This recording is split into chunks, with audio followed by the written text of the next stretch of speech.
Dans l'immensité silencieuse de l'univers, il existe des forces qui dépassent l'imagination humaine. Des entités façonnées par le vide, nourries par les étoiles, et dont chaque mouvement réécrit les lois de la réalité. Elles ne sont ni dieux, ni simples créatures, mais des consciences primordiales, témoins et juges de tout ce qui existe. Certaines façonnent des galaxies d'un simple souffle, d'autres effacent des mondes comme on éteint une étincelle. Aujourd'hui, nous allons plonger au cœur de l'inconnu et découvrir les 7 entités cosmiques les plus puissantes jamais connues. Mais juste avant les amis, n'oubliez pas de liker, de vous abonner et bien sûr de booster car cette nouvelle fonctionnalité est fort utile pour mettre mes vidéos en avant. Merci et c'est parti. En numéro 7, Galactus, le dévoreur de mondes. Bien avant la naissance de la Terre ou même de la Voie lactée, existait un univers antérieur au nôtre. Là vivait un être nommé Galan, originaire de la planète Ta'a, un monde prospère et avancé situé au cœur de ce vieil univers. Mais cet univers approchait à sa fin. Une vague d'entropie cosmique le dévorait et un Big Crush se préparait, annonçant l'effondrement total de toute matière et de toute vie. Alors que Ta'a succombait, Galan, voyageur et explorateur, mena une exploration vers le cœur cosmique de l'effondrement. Il espérait comprendre ou même arrêter la fin de tout. Mais là, au centre incandescent de la destruction, il entra en contact avec la conscience de l'univers, une entité abstraite qui le choisit pour porter un héritage unique. L'univers mourut et Galan mourut avec lui, ou plutôt, il fut transformé. Quand le nouveau cosmos prit forme après le Big Bang, un gigantesque cocon d'énergie dérivé dans le vide, le noyau de Galactus. Pendant des éons, il dormit, nourri par les forces primordiales, jusqu'à ce que ce cocon percute un jeune monde. Les habitants, horrifiés par l'énergie qui en émanait, assistèrent à l'émergence d'un titan colossal, drapé d'armure et auréolé de puissance cosmique. Il n'était plus Galan de Ta'a, il était Galactus, le dévoreur de mondes. Son existence était désormais liée à un besoin insatiable, absorber l'énergie vitale des planètes pour survivre. Ce n'était pas une simple fin biologique, mais une nécessité cosmique imposée par son rôle dans l'équilibre de l'univers. Galactus ne voyait pas ses actes comme de la cruauté, mais comme une fonction naturelle, semblable à celle d'un prédateur dans la chaîne alimentaire. Pour accomplir sa tâche, il choisit parfois des héros, des êtres investis de fragments de son pouvoir cosmique, afin de récupérer des mondes riches en énergie. Le plus célèbre d'entre eux fut le surfeur d'argent, anciennement Norinrad, qui pour sauver sa planète Zenla, accepta de servir le titan. Mais la morale de ces héros et les réactions de civilisations condamnées firent de Galactus une figure à la fois crainte et incomprise. Malgré les innombrables civilisations détruites, Galactus ne fut jamais seulement un destructeur. Les entités cosmiques comme Eternity ou le Tribunal Vivant reconnaissaient sa place essentielle. Il présentait un point d'équilibre entre les forces de création et d'anéantissement. Sans lui, l'univers sombrerait dans un déséquilibre mortel, laissant libre cours à des puissances plus sombres encore. À travers les millénaires, il affronta les plus puissants héros et dieux, Thor, les 4 fantastiques, Odin, et traversa les conflits cosmiques majeurs. Parfois ennemi, parfois allié de circonstances, il resta toujours fidèle à sa nature, ni bon, ni mauvais, mais inévitable. Et ainsi dans le silence glacé de l'espace, Galactus continue sa quête éternelle. Monde après monde, il avance, silhouette solitaire drapée dans l'éclat des étoiles, porteur de la fin qui façonne les destinées des galaxies entières. En 6, Eternity, l'incarnation vivante de l'univers. Dans l'immensité du multiverse Marvel, il existe des entités qui ne sont pas simplement des êtres, mais des concepts incarnés. Eternity est l'une d'elles. Il n'est ni un dieu, ni une créature au sens traditionnel. Il est la personnification vivante de tout l'univers. Chaque galaxie, chaque planète, chaque atome de matière et chaque rayon de lumière sont une partie de lui. Et Eternity est né au moment où même l'univers actuel a pris forme, à la suite du Big Bang, là où d'autres entités incarnent des notions abstraites, la mort, l'infini, le chaos, l'ordre. Eternity est l'essence même de l'existence en cours. Sa naissance correspond à l'instant où la matière et l'énergie ont commencé à s'organiser en un cosmos cohérent. Dans la structure hiérarchique des forces cosmiques de Marvel, Eternity est le jumeau et le complément de l'infini, Infinity, qui incarne l'espace, tandis qu'il incarne le temps et la continuité de l'univers. Ensemble, ils représentent la totalité du tissu cosmique. Eternity est unique. Il n'a pas de corps physique au sens strict. Lorsqu'il se manifeste aux mortels, il apparaît souvent comme une silhouette humanoïde translucide dans laquelle se déploient des galaxies et des nébuleuses. Ses pouvoirs sont pratiquement illimités. Un contrôle absolu sur l'espace-temps de l'univers qu'il représente. Des capacités de communiquer avec toute forme de vie et d'intelligence. Omniscient sur ce qui se passe dans son univers, il a aussi le pouvoir de création et de destruction allant de l'échelle subatomique à cosmique. Mais en dépit de cette puissance, il ne s'implique pas directement dans les affaires des mortels, sauf lorsque l'équilibre même de l'univers est menacé. Eternity partage le panthéon cosmique avec d'autres abstractions vivantes. Death, la mort, son opposé philosophique, Infinity, sa sœur et partenaire cosmique, Galactus, l'équilibre qui dévore les mondes mais préserve l'ordre universel, et le tribunal vivant, l'arbitre suprême du multiverse auquel même Eternity doit se soumettre. Dans certains arcs, il se heurte à ces entités lorsque leur interprétation de l'équilibre diffère de la sienne.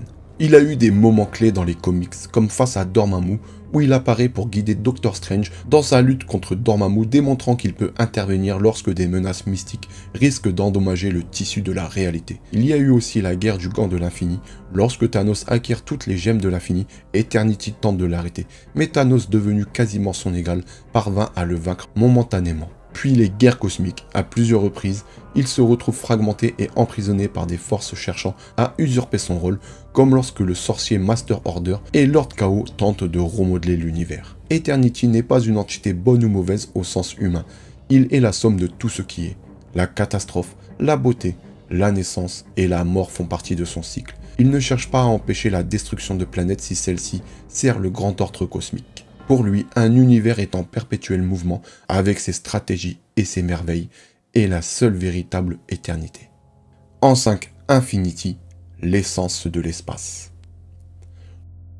Elle est aussi une incarnation vivante des concepts fondamentaux. Elle n'est pas non plus née, elle est depuis que l'espace existe. Elle est la sœur cosmique d'Eternity, comme dit précédemment, avec lequel elle forme la totalité du continuum espace-temps. Infinity incarne l'espace infini, sans commencement ni fin, tandis que son frère Eternity représente le temps et la continuité de l'univers. Infinity est apparu aux premiers instants du cosmos actuel, lorsque le Big Bang a non seulement déclenché le flux du temps, mais aussi ouvert l'étendue de l'espace. Elle ne peut exister sans Eternity, et Eternity ne peut exister sans elle. Ensemble, ils forment l'ossature invisible sur laquelle se déploient galaxies, étoiles et mondes. Dans l'ordre cosmique, Infinity est aussi ancienne que les autres grandes abstractions que j'ai citées juste avant. Elle n'a pas non plus de forme physique au sens biologique. Quand elle choisit d'apparaître, c'est souvent sous la forme d'une silhouette féminine géante faite de vide parsemé d'étoiles, où l'on devine les bras comme des bras de galaxies et des yeux comme des étoiles. Elle est omniprésente dans son univers, chaque mètre d'espace est une partie d'elle, qu'il soit vide interstellaire ou matière condensée. Ses pouvoirs et ses capacités sont l'omniprésence dans l'univers qu'elle incarne. Elle a un contrôle absolu sur la dimension spatiale, elle peut l'étirer, la compresser, la plier ou supprimer tout simplement l'espace. Elle a aussi des connaissances instantanées de tout événement ayant lieu dans l'étendue spatiale. Elle est aussi en interaction avec d'autres entités cosmiques, parfois pour défendre l'univers contre des menaces interdimensionnelles. Mais comme Eternity, Infinity n'intervient pas dans les affaires mortelles, sauf si l'intégrité cosmique est menacée. Elle apparaît dans des moments clés dans certains comics. Dans Infinity War en 1992, Infinity avec Eternity cherche à contrer les plans de Adam Warlock et de sa part maléfique Magus qui menacent la réalité entière. Dans le Gant de l'Infini, lorsque Thanos détient le pouvoir absolu avec les gemmes de l'Infini, Infinity est l'une des entités qui se dresse contre lui. Et aussi dans l'événement de Khazar et la guerre cosmique, elle apparaît pour guider certains héros vers des batailles qui dépassent l'entendement humain. Tout comme son frère, Infinity n'est ni bonne ni mauvaise. Elle est le vide et la plénitude à la fois. Les guerres, les civilisations, les destructions ne sont que des phénomènes transitoires à l'échelle infinie de son être. Elle voit les étoiles naître et mourir comme un humain verrait le cycle des saisons. Si Eternity symbolise le passage du temps, Infinity rappelle que l'espace est l'écrin selon lequel rien ne pourrait exister. En numéro 4, le tribunal vivant, le juge suprême du multiverse. Parmi la hiérarchie les plus élevées dans l'univers cosmique de Marvel, au-delà même des dieux, des célestes et des entités abstraites comme Eternity ou Infinity, existe une puissance qui ne règne pas, mais qui juge. Cette puissance, c'est le tribunal vivant, un être au-dessus des univers dont l'unique rôle est de préserver l'équilibre cosmique du multiverse. Le tribunal vivant n'a pas de date de naissance connue. Il est antérieur à presque tout ce que les mortels peuvent concevoir. Dans certaines versions, il a été créé par The Wanabone Hall, l'être suprême de Marvel, source de toute existence. Sa mission, empêcher qu'un univers ne devienne si déséquilibré qu'il menacerait les autres univers du multiverse. Il ne représente pas la vie, la mort, l'ordre ou le chaos, mais la balance entre toutes ces forces. Il apparaît comme un être humanoïde gigantesque dont la tête comporte 3 visages. L'impartialité, visage recouvert d'un tissu. La nécessité, visage entièrement visible. La vengeance, visage partiellement masqué. Ces 3 aspects symbolisent les forces qu'il doit équilibrer dans chacune de ses décisions. Le tribunal est l'une des entités les plus puissantes de Marvel. Ses pouvoirs sont la puissance omniverselle. Il peut manipuler la matière, l'énergie, l'espace, le temps et les lois de la réalité dans n'importe quel univers. Il est un juge absolu. Sa parole est définitive, même pour Eternity, Infinity ou mort. Son existence est multiverselle. Il est présent simultanément dans tous les univers. Et il a la capacité d'annuler ou de recréer un univers entier si cela est nécessaire pour protéger l'ensemble du multiverse. Le tribunal n'intervient pas dans les petites affaires des mondes ou des héros, sauf si un déséquilibre cosmique menace aussi l'ordre global. Il peut condamner une civilisation entière, fusionner des univers ou interdire à une entité de détenir un certain pouvoir. Il apparaît pour la première fois dans Strange Tales issue 157 en 1967. Il est face au Docteur Strange. Le tribunal explique qu'il est prêt à détruire la Terre si sa présence met en danger le multiverse. Il est aussi dans le Gant de l'Infini en 1991. Il refuse d'intervenir directement contre Thanos, estimant que c'est à Eternity et aux autres entités de gérer la crise à leur échelle. Dans Infinity War et Infinity Crusade, il autorise ou interdit certaines fusions d'univers selon l'état d'équilibre. Il est aussi dans The Last Day of Magic, il évalue l'impact de la disparition de la magie dans l'univers. Et dans Secret Wars en 2015, le tribunal est tué par les Beyonders, un événement choquant qui montre qu'il existe des forces capables même de l'abattre. Le tribunal vivant ne pense pas en termes de bien ou de mal. Sa seule question est: l'équilibre est-il préservé? Il n'a ni compassion ni haine, seulement la rigueur de la balance cosmique. Là où un héros sauvera une vie, ou un dieu protégera ses fidèles, lui décidera froidement de sacrifier 1 milliard d'êtres si cela empêche la destruction d'un univers entier. Pour les entités comme Eternity, Infinity, Death ou Galactus, le tribunal vivant est l'autorité ultime. Il ne gouverne pas, mais son verdict est irrévocable. Il est en quelque sorte le juge suprême de la réalité elle-même. En numéro 3, le Beyonder, l'être au-delà. Parmi les puissances du multiverse Marvel, rares sont celles qui inspirent autant de stupeur et d'incompréhension que le Beyonder. Ni dieu, ni démon, ni entité abstraite, il est l'incarnation d'un univers entier situé au-delà du multiverse connu. Sa nature est telle que même les entités suprêmes comme Eternity ou le tribunal vivant l'ont perçu comme un déséquilibre potentiel à l'ordre cosmique. Le Beyonder provient de la dimension du Beyonderverse, une réalité entièrement séparée et extérieure au multiverse. Dans sa dimension d'origine, il était tout. L'espace, le temps, la matière et l'énergie ne faisaient qu'un avec lui. Son premier contact avec le multiverse Marvel eut lieu lorsqu'une faille microscopique fut ouverte à travers cette dimension, provoquée par un accident lié à un jeune mutant, Owen Reese, le Molecule Man. Cette fissure permit au Beyonder d'observer une réalité qu'il ignorait, un univers où il n'était pas seul. Fasciné par cette diversité d'êtres et de concepts comme la vie, la mort, le bien et le mal, le Beyonder décida d'expérimenter. Il devint une présence invisible, observant les héros et les criminels, intrigué par leurs motivations et leurs conflits. Rapidement, il a voulu tester ses forces opposées. Dans Secret Wars en 1984, le Beyonder créa une planète artificielle appelée Battleworld, assemblée à partir de morceaux de diverses planètes. Il y transporta un grand nombre de héros, Avengers, X-Men, les 4 Fantastiques, Spider-Man et de vilains comme Doctor Doom, Galactus, Ultron, etc. Il déclara: tuez vos ennemis, et tout ce que vous désirez vous appartiendra. Ce fut la première grande épreuve orchestrée par le Beyonder, une expérience visant à comprendre le désir, la rivalité et la victoire. Dans Secret Wars 2 en 1985, après cette première confrontation, le Beyonder prit forme humaine pour mieux comprendre la condition mortelle. Il expérimenta l'amour, l'amitié, la peur, l'avidité et la frustration.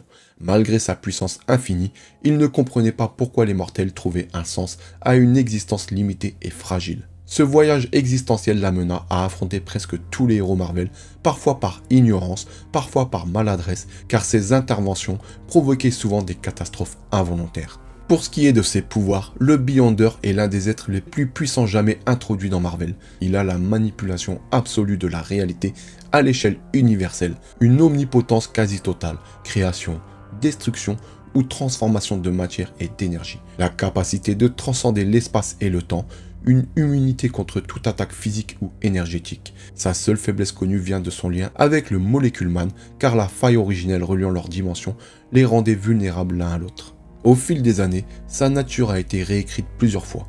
Dans certaines versions, il est humain mutant cosmique, dont les pouvoirs proviennent de l'énergie du Beyonderverse. Dans d'autres, il est décrit comme l'incarnation d'une portion de la puissance des Beyonders, une race entière d'êtres extérieurs au multiverse, responsable d'événements cataclysmiques comme la mort du tribunal vivant.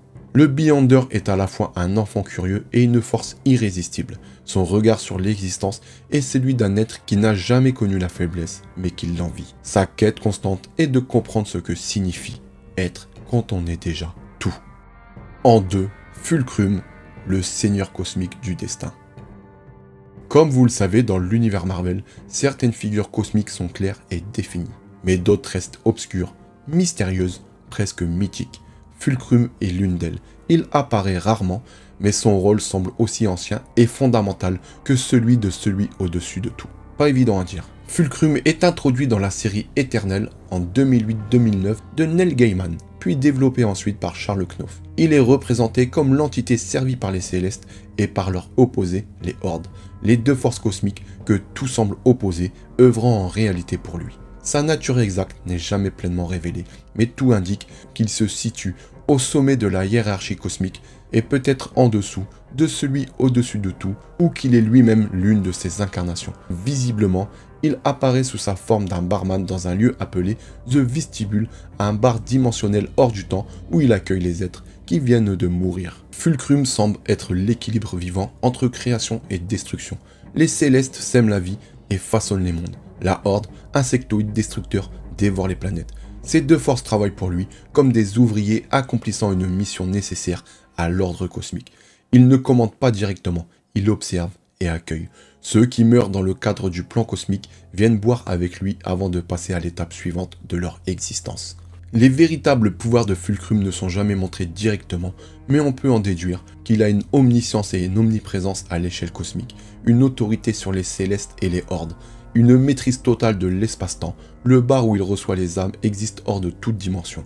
Il a la possibilité d'influencer le destin des univers entiers. Certaines apparitions notables dans Éternel volume 4 où il est révélé que Fulcrum est celui pour qui travaillent à la fois les Célestes et leurs ennemis jurés. Icaris, membre des Éternels, le rencontre après sa mort et discute avec lui au bar. Fulcrum ne se comporte pas comme une entité lointaine et froide, mais comme un hôte courtois qui écoute et explique calmement le grand cycle cosmique.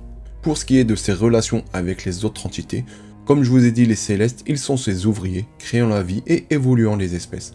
Les Hordes, eux, sont l'autre main de Fulcrum, chargée de détruire pour équilibrer la création. Fulcrum incarne une vision neutre et inéluctable de l'existence. La création et la destruction ne sont pas en guerre, elles sont les deux faces de la même pièce. Chaque monde, chaque civilisation est vouée à naître et à disparaître dans un cycle éternel. Contrairement au tribunal vivant qui juge, Fulcrum observe et sert d'ultime point de passage, comme si tout être devait un jour trinquer avec lui avant de rejoindre l'infini. Et en numéro 1, celui au-dessus de tout, l'être suprême du multiverse Marvel. Au sommet absolu de la hiérarchie cosmique de Marvel, bien au-delà des dieux, des entités cosmiques comme Eternity, Infinity, Mort, Galactus, le tribunal vivant et même le Beyonder, existe une seule conscience, un seul pouvoir ultime, celui au-dessus de tout, The One Above All. Il n'est pas seulement un personnage, il est le créateur de tout ce qui existe dans le multiverse Marvel. Chaque dimension, chaque univers, chaque entité vivante ou concept abstrait procède de lui. Celui au-dessus de tout n'a ni commencement ni fin. Il existait avant le Big Bang, avant même le concept de temps et d'espace. Il n'est limité par aucune loi physique ou mystique car c'est lui qui les a instaurés. Il n'a pas de véritable histoire au sens narratif car il est l'auteur de toutes les histoires. Dans les comics, il est souvent représenté de deux manières, sous forme de lumière pure, remplissant tout l'espace, sous forme humaine, ressemblant parfois à un vieil homme barbu, une incarnation qui évoque volontairement un créateur bienveillant et qui dans certains récits prend les traits de Jackie Kirby, l'un des pères fondateurs de Marvel. Pour ce qui est de ses relations avec les autres entités, le tribunal vivant est son serviteur et agent direct. Il rend la justice dans le multiverse au nom de celui au-dessus de tout. Eternity et Infinity, eux, incarnent le temps et l'espace de l'univers, mais tous deux ne sont que des fragments de son œuvre. Death, Galactus, Chaos et Order, même les forces fondamentales de destruction et de création sont ses créations, conçues pour maintenir un équilibre dynamique. Ses pouvoirs sont infinis et absolus. Il a une omnipotence totale, il peut créer, tout détruire, tout transformer. Une omniscience absolue, il connaît chaque pensée, chaque événement, passé, présent et futur. Une omniprésence, il est partout et à tout instant. Et bien sûr la création et annihilation d'univers entiers par un simple acte de volonté. Aucun personnage Marvel, y compris le Beyonder ou Fulcrum, ne peut le surpasser. Celui au-dessus de tout apparaît rarement dans les comics, car son intervention rendrait toute intrigue caduque. Ses apparitions sont souvent symboliques, destinées à délivrer un message moral ou à guider un personnage. Dans les 4 Fantastiques issus 511, ces derniers rencontrent celui au-dessus de tout après un voyage métaphysique. Il prend l'apparence de Jack Kirby et explique que toutes les épreuves font partie d'un grand dessein. Dans Doctor Strange, il apparaît comme la source ultime de magie et de toute lumière. Et dans d'autres divers récits cosmiques, il confirme que le tribunal vivant agit en son nom. Celui au-dessus de tout incarne l'amour infini et la création absolue, contrairement à des entités comme le tribunal vivant qui agissent de manière froide et impartiale. Celui au-dessus de tout est décrit comme bienveillant, attaché à l'existence et à la beauté de la vie. Pour lui, le multiverse est une œuvre vivante en perpétuelle évolution. Les tragédies et les victoires, la naissance et la mort ne sont pas des accidents, mais les notes d'une immense symphonie cosmique. Nous arrivons à la fin de la vidéo les amis. Quand on voit les personnages et leur niveau de puissance, c'est très dur de les égaler, que ce soit dans d'autres univers, que ce soit dans les mangas, etc. Vous dites-moi parmi ces personnages quelle est votre entité céleste préférée. Pour ma part, j'ai un petit faible pour le Beyonder. Dans tous les cas, je suis impatient de lire vos commentaires et vos préférences. Et bien sûr, si la vidéo vous a plu, n'oubliez pas de liker et de vous abonner. Ah oui aussi, si vous pouvez booster, c'est une nouvelle option, ça serait cool. Ça mettrait encore plus mes vidéos en avant. Sur ces quelques mots, nous on se dit à très bientôt pour une nouvelle vidéo. En attendant, prenez soin de vous et de vos familles. Peace out.